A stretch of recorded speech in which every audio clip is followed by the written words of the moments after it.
Doctor साहब आप ही से स्टार्ट कर लेते हैं। सबसे पहले इमरान खान का सियासी मुस्तकबिल आपको क्या नज़र आता है? 9 मई जो कुछ हो चुका है, जितनी उन्होंने इस्टेब्लिशमेंट से पहले 2011 से ऑनवर्ड मोहब्बत बनाई थी, उतनी अब उनकी लड़ाई है। तो ऐसे में सफ़र उनका आगे चलेगा या नहीं चलेगा?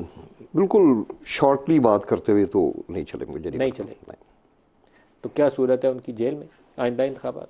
मुझे तो यही नज़र आ रहा नाहल भी और जेल में। है, नाहल भी जेल में भी। और मतलब मैं उनकी बदकिस्मती समझता हूँ कि 20-22 साल 25 साल की एफर्ट के बाद उन्होंने जो अपना इख्तिताम किया वो इस मोड़ पे किया। फ़िलहाल वैसे तो ये सब चीज़ें अल्लाह के हाथ में है, इज़्ज़त ज़िल्लत, मगर अपेरेंटली जो एक नज़र आता है उसमें तो मौजूदा ये कमिंग इलेक्शंस में मुझे उनका कोई डायरेक्टली रोल प्ले होता हुआ नज़र नहीं आ रहा। सर ये एक इस्टेब्लिशमेंट का ना बड़ा सोचा समझा फैसला था कि तीसरी सियासी कुव्वत को खड़ा करना है, उसको सपोर्ट करनी है। जनरल क्यानी के ज़माने में इस मॉडल पे काम किया गया था। फिर उन्होंने 30 अक्टूबर 2011 में लाहौर वाले जलसे से इमरान को मुकम्मल तौर पर वो सपोर्ट दी जो पब्लिकली हम सब के सामने आना शुरू हो गई। फिर ये जो मोहब्बत वाला सफ़र था इनका चलते चलते 2018 पे पहुंचा, उनको हुकूमत दी। 3 साल में ख़त्म कैसे हो गई वो मोहब्बत? क्या ऐसा हो गया जिसमें लड़ाई क्यों पड़ गई आपस में?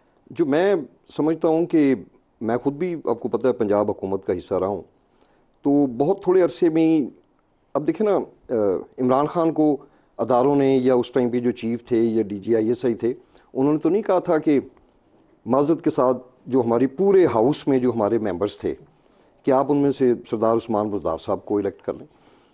मैं ज़ाती तौर पे मेरे पास, मैं उनके ख़िलाफ़ कुछ भी नहीं कहना चाहता, मगर मैं समझता हूँ कि he was not competent enough कि वो मुल्क के सबसे बड़े सूबे को, इसको अगर आप मुल्कों के उसके मुकाबले में करें तो ये दुनिया का 12वां-13वां मुल्क बन जाए अगर पंजाब एक मुल्क हो, तो उनका ये कॉम्पिटेंस लेवल नहीं था। जो मेरे पास इंफॉर्मेशन है कि अदारों की ख्वाहिश थी कि इनको कुछ अरसे के बाद चेंज कर दिया जाए, बिकॉज उनको ये नज़र आ रहा था कि ये सबको पता था कि जो 18 की हुकूमत है ये तो जिधर से आई है, तो उनको ये लग रहा था कि जो अगर इमरान खान या इनकी हुकूमत की जो इनकी अच्छा ये डिलीवर नहीं करेंगे तो इसका इम्पैक्ट उनकी इज़्ज़त के ऊपर भी आएगा। तो उन्होंने कुछ सब्सटीट्यूट नाम दिए जो कि खान साहब ने नहीं माने, बावजूद आई डोंट नो, मगर बहुत अच्छा होता ये मान लेते और कोई ऐसी गवर्नमेंट आ जाती पंजाब में जो डिलीवर करते। और ये जो डॉक्टर आज साहब मेरा तासुर ये है, ये बात आप ठीक कह रहे हैं।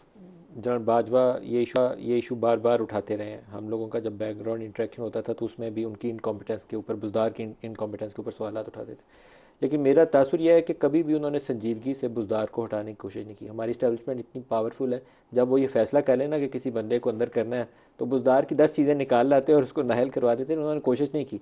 इमरान को वो प्रेशर करने के लिए इसको इस्तेमाल करते रहे, लेकिन लड़ाई पड़ी उनकी दीगर इशूज़ पे।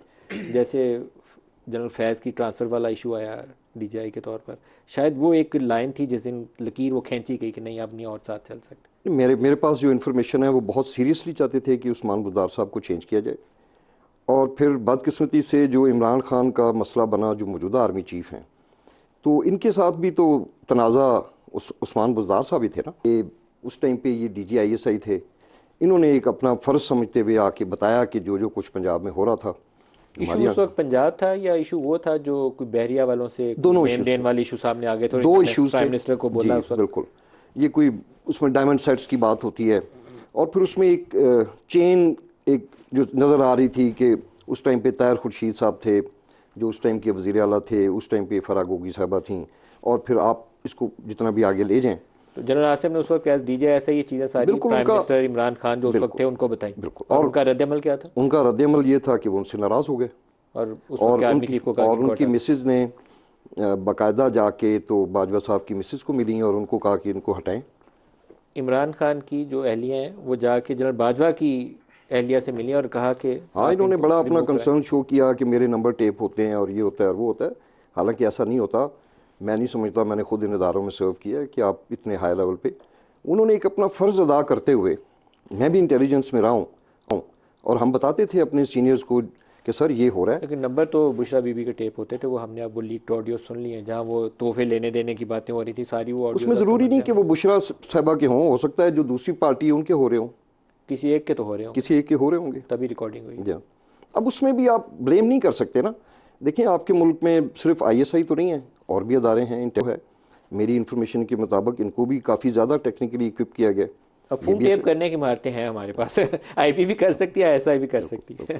तो ये इन्होंने सारे इश्यूज वो क्रिएट कर लिए 18 में तो हमें साफ नज़र आता था कि फ़ौज आउट ऑफ द वे जाके अदारों ने इनको इमरान खान को सपोर्ट किया। ये जो नून लीग वाले कहते हैं, मैं बिल्कुल इसको डिनाई नहीं करता।